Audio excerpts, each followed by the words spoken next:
Salut les amis, bienvenue dans notre podcast. Aujourd'hui, on va parler de l'intelligence artificielle et plus précisément de la bataille entre GPT-5 et Claude 4. Je suis avec mon pote, l'expert IA, qui va nous... Salut Jitipana. Oui, c'est une question qui intéresse beaucoup de monde. Les deux modèles ont fait des progrès incroyables ces dernières années. GPT-5, par exemple, a été entraîné sur un dataset de 1,5 trillion de paramètres. Attends, c'est dingue, 5 trillions, c'est un chiffre que je ne peux même pas imaginer. Et Eh bien, ça signifie que GPT-5 peut traiter des quantités massives de données et produire des réponses extrêmement précises et détaillées. Mais Claude 4, de son côté, a une approche différente. Il utilise une méthode d'apprentissage par renforcement qui lui permet de mieux comprendre. non mais sérieux? Donc, Ce n'est pas exactement ça. Chacun a ses forces et ses faiblesses.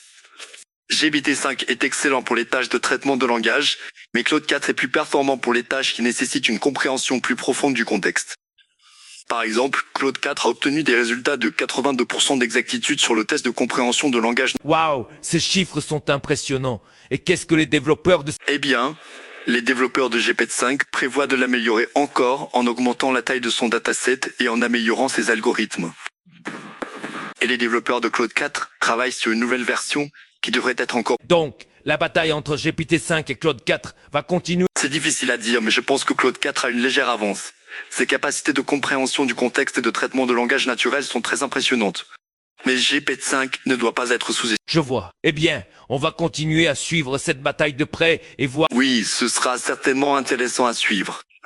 À suivre.